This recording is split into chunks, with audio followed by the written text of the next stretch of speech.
주님의 은총과 평화가 오늘 현장과 그리고 영상으로 함께 예배하는 모든 분들 위해 가득히 뜨시기를 바랍니다. 떠들썩했던 지난 주일 성경학교를 뒤로 하고 조금은 차분히 7월에 또 하반기에 둘째 주일을 맞이하게 됩니다. 그렇게 자비의 하나님께서 1년의 절반을 보내고 또 새로운 절반 앞에 서 있는 우리들을 불쌍히 여기셔서 추레한 삶을 단정하게 또 흐릿한 정신을 또렷하게 해주시는 그런 예배가 되기를 원합니다.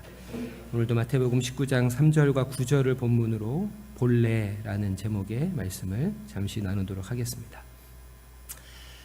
오늘 노경주 성도님이 조금 지금 7주에서 8주가 넘어가는 그런 시기여서 몸이 좋지 않아서 집에 있는 것 같은데요.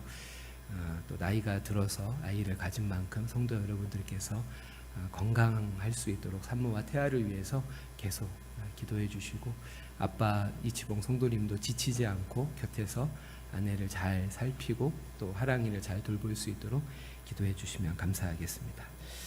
무척 무더운 날씨인데요, 우리 좌우 성도들에게 반가운 모습으로 함께 예배함이 기쁨입니다, 이렇게 한번 인사하도록 하겠습니다. 함께 예배함이 기쁨입니다. 마태복음 16장에는 가이사랴 빌립보에서 예수를 향해 주는 그리스도시요 살아계신 하나님의 아들이라 한 베드로의 신앙 고백이 기록이 됩니다. 이 일 직후 주님은 자신이 겪으실 순환을 처음 공개적으로 언급하십니다.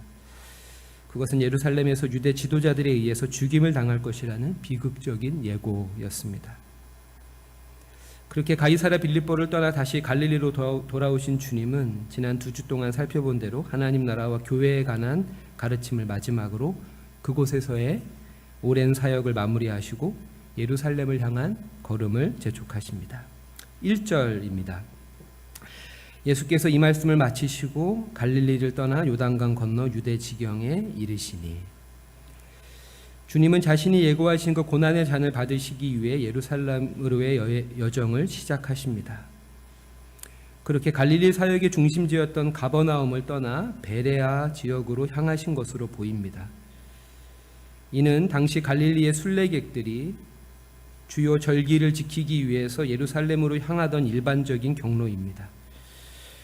실제로 예루살렘 입성 직전에 여리고에서 두 소경의 눈을 치유하신 것도 주님의 이러한 경로를 뒷받침해 줍니다. 그러하기에 오늘 19장 말씀의 지리적인 배경은 베레아 땅일 가능성이 매우 높습니다. 그리고 이러한 지리적 배경은 오늘 말씀과 연계해서 중요한 의미를 갖기에 언급해 드립니다. 그렇게 예루살렘으로 향하는 여정은 시작부터 난관에 부딪힙니다. 어떤 난관일까요? 여러분도 그러시겠지만 가장 힘든 문제는 항상 사람입니다. 달갑지 않은 이들이 주님께 시비를 걸어온 것입니다. 3절입니다.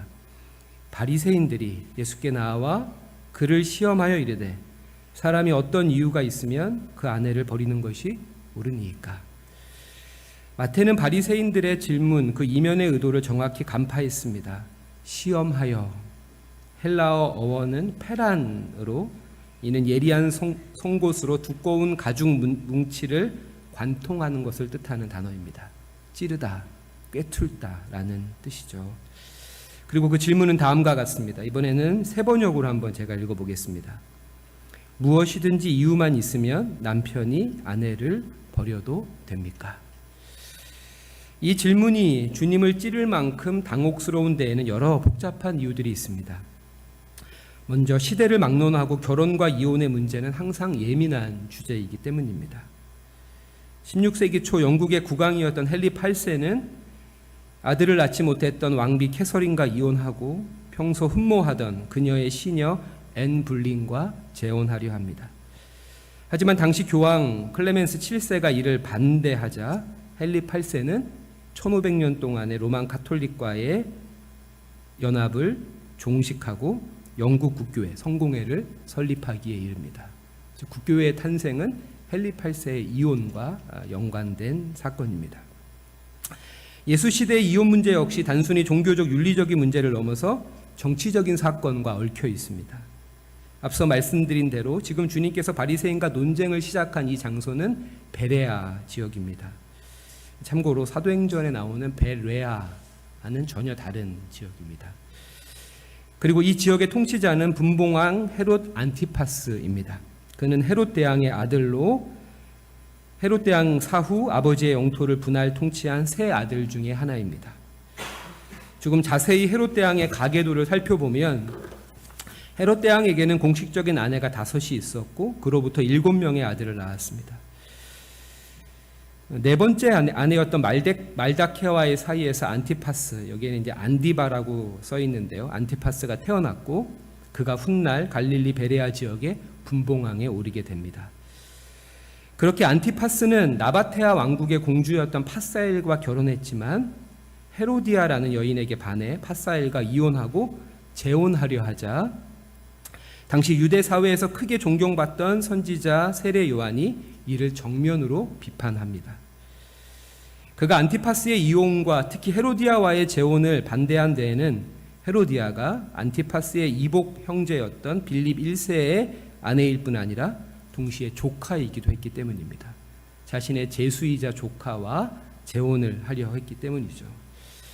결국 안티파스는 눈에 가시와도 같은 세례 요한을 옥에 가두었고 급기야 헤로디아의 꿰매 넘어가 세례 요한을 참수하는 데까지 이르게 되는데 이 일이 불과 얼마 전의 일입니다. 이처럼 이혼 문제는 특히 안티파스의 영지인 베레아 지역에서는 더욱 휘발성이 높을 수밖에 없기에 바리새인들이 이를 공개적으로 언급하는 것은 예수를 공경에 빠뜨리기 위한 세례 요한과 비슷한 운명에 빠뜨리기 위한 사악한 의도를 가진 행동이었습니다. 하지만 바리새인들이 예수에게 이혼에 대해서 물은 데에는 단지 정치적 이유만 있었던 것은 아닙니다. 이는 종교적으로도 한마디로 답변하기에 상당히 곤란한 질문이었습니다. 바리새인들의 질문은 유대인들이 금과 옥조처럼 떠받들던 우리 지난주 성경학교에서 배운 대로 모세의 율법, 특히 그 중에서도 신명기 24장을 근거로 하고 있는 나름 전통 있는 질문이었습니다. 1절과 2절을 24장 1절과 2절을 제가 읽도록 하겠습니다.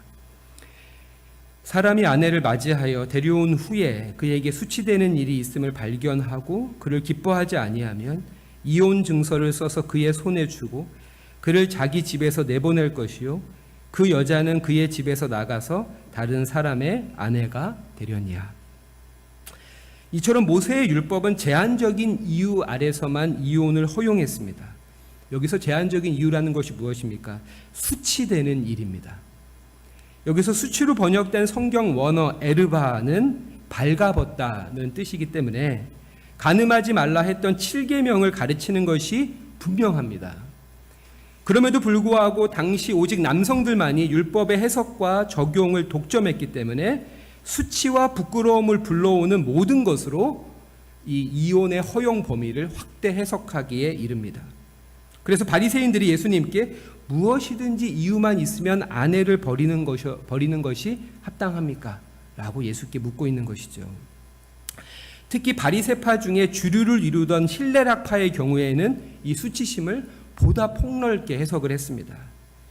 그렇게 아내의 성적인 일탈은 물론이고 사소한 문제 하나하나를 남편의 수치심과 연계해서 무슨 이유든 정당한 이혼으로 둔갑시킨 것입니다. 예를 들어서 아내가 주방에서 그릇을 깼다던가 빵을 태웠다던가 해서 내놓은 음식이 너무 짠 것도 남편에게 모욕감을 준 것으로 해석이 되었습니다. 아내의 목소리가 큰 것도 남편에게 수치심을 준 것으로 해석이 되어 이혼의 연유가 되었고 심지어 지금의 아내보다 아름다운 여자를 발견했을 경우도 이혼이 정당하다고 랍비 아키바는 주장하기에까지 이르게 됩니다. 그렇게 본래 완악한 남편으로부터 아내를 분리시켜 보호하고 합법적인 재혼을 가능하게 해서 가부장적인 이스라엘 사회에서 여성 혼자 생존을 영위하도록 하려는 목적에서 이혼 증서를 발급해 주라는 모세의 제한적 허용이 되리 어떤 이유든 여성을 내버릴 수 있다는 남성들만의 독점적인 특권으로 전락하게 된 것입니다.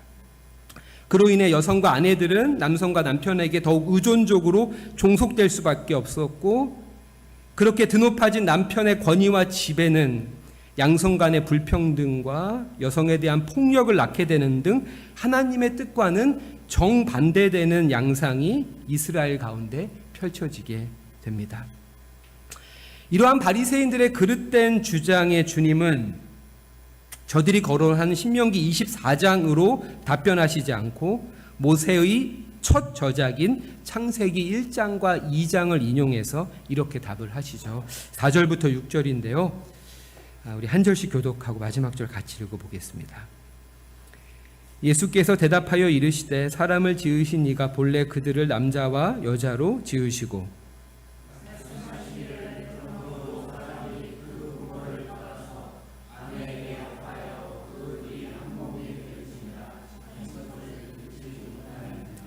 그런즉 이제 둘이 아니요 한 몸이니 그러므로 하나님이 짝지어 주신 것을 사람이 나누지 못할지니라 하시니. 아멘. 주님은 창세기 1장 2장의 이 창조기사를 통해서 무엇보다 남성과 여성 모두 하나님의 형상으로 창조되었다는 점에서 이 둘은 존재론적으로 평등하며, 그러하기에 여성을 차별하는 것은 하나님의 형상에 대한 심각한 왜곡이자 불신앙이라고 말씀하시는 것입니다. 더 나아가서 남자와 여자는 하나님의 형상에서뿐 아니라 하나님의 복주심과 또 그분의 뜻을 이루기 위한 사명에서도 동일하다고 창세기 1장 28절은 말하고 있습니다. 이처럼 주님은 무슨 이유든 아내를 버려도 되지 않느냐라는 질문에 대해서 그 기저에 여성에 대한 차별과 이를 낳는 성서에 대한 그릇된 해석의 전통을 날카롭게 지적하고 계십니다. 입만 열면 성경과 하나님의 뜻을 운운하는 사람일수록 정작 하나님의 마음과는 정반대편에 서 있을 수 있다는 것을 우리는 이 바리새인들의 질문을 통해서 알 수 있습니다. 그렇게 어떤 존재에 대한 사랑이 전제되지 않는 오름, 그 오름의 추구는 누군가를 치유하는 칼이 아니라 찌르는 칼이 되기 십상이라는 것을 잊지 말아야 할 것입니다. 그러면서 주님은 남자와 여자가 한 몸을 이루도록 하신 하나님의 뜻을 다시 한번 강조해서 말씀하십니다. 그것이 창세기 2장 23절로 25절에 잘 담겨 있는데요. 제가 세 번역으로 한번 읽도록 하겠습니다. 그때 그 남자가 말하였다. 이제야 나타났구나 이 사람. 뼈도 나의 뼈, 살도 나의 살. 남자에게서 나왔으니 여자라고 부를 것이다. 그러므로 남자는 아버지와 어머니를 떠나 아내와 결합하여 한 몸을 이루는 것이다. 남자와 그 아내가 둘 다 벌거벗고 있었으나 부끄러워하지 않았다. 아멘. 기독교의 결혼관은 남편과 아내가 한 몸이라는 24절의 말씀에 토대를 두고 있습니다. 이는 단지 성적인 차원에서만이 아니라 모든 차원에서의 완전한 연합을 그 부부의 목적으로 둔다는 것입니다. 그러하기에 사랑의 한 부분, 특히 감정이라고 하는 부분, 사랑을 느껴야만 결혼 생활을 지속할 수 있다는 생각은 좋지 않은 생각입니다. 결혼식의 혼인 서약처럼 결혼은 기본적으로 약속이며 이 약속은 감정이 사라진 후에도 유효하기 때문입니다. 물론 사랑을 느끼는 그 황홀한 상태는 여러 가지로 우리에게 큰 유익을 줍니다. 우리로 너그럽게 하고 용감해지게 하며 연인의 아름다움뿐 아니라 세상의 모든 아름다움에 눈을 뜨게 해주기도 하기 때문입니다. 그렇다고 해서 사랑을 느끼는 것을 부부로서 마주하는 모든 삶의 토대로 삼을 수는 없습니다. 그것이 고귀한 감정이긴 하지만 그것은 감정에 불과하고 감정은 뜨거운 만큼 오래 가지 않기 때문입니다. 사랑은 분명 불꽃 같은 감정으로 시작되지만 그보다 더 의지로 유지되며 습관으로 강해지는 깊은 연합입니다. 더욱이 그 연합은 두 사람이 하나님께 구함으로 받을 수 있는 신령한 은총으로 강화될 수 있습니다. 그리고 그러한 의지와 습관, 은총은 이전과는 다른 조금은 차분하지만 보다 더 오래가는 감정을 부부에게 선물하기도 합니다. 그러하기에 부부간의 한 몸을 이루기 위해서는 사랑의 감정이 느껴지지 않는다 해서 배우자를 탓하기 전에 상대방을 배려하고 위하는 작은 노력으로부터 좋은 습관들을 형성해 가는 것이 중요하다고 생각이 됩니다. 마지막으로 창세기 2장 25절에는 아담과 하와가 벌거벗었으나 서로 부끄러워하지 않았다라고 기록하고 있습니다. 이는 무슨 뜻일까요? 저는 이것을 이해하는데 C.S. 루이스의 글이 도움이 되었습니다. C.S. 루이스는 순전한 기독교에서 이런 말을 합니다. 우리는 용서가 어렵다고 말합니다. 하지만 그것은 용서란 너무 지키기 힘든 고차원적인 미덕이라고 생각하기 때문이 아니라 오히려 너무나 하기 싫은 창피한 일이라고 생각하기 때문입니다. 라는 글이었습니다. 바로 이 점에서 아담과 하와가 부끄러워하지 않았다는 표현이 와닿았습니다.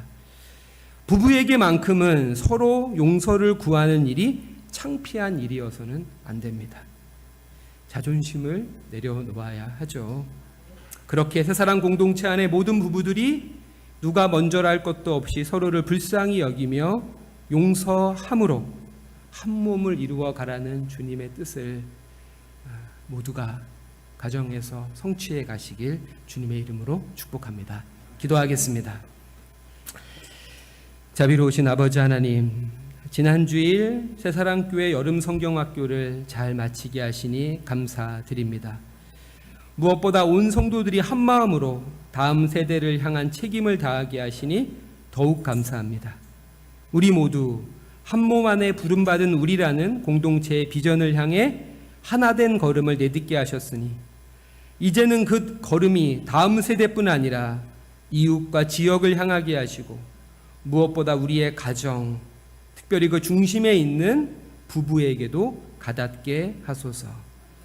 그렇게 새사랑 공동체 가운데 속한 모든 부부들이 한몸 되라 하신 주님의 말씀을 기억하며 감정을 넘어 의지와 습관으로 부부됨의 약속을 굳게 지켜가게 하시고 무엇보다 함께 하나님의 은혜를 구함으로 서로의 상처와 아픔을 용서하고 치유하며 무뎌진 관계를 회복하고 그 가운데 우리에게 부탁하신 자녀들을 아름답게 양육해 갈 수 있도록 은혜해 주시기를 우리 구주 예수 그리스도의 이름으로 기도드립니다. 아멘.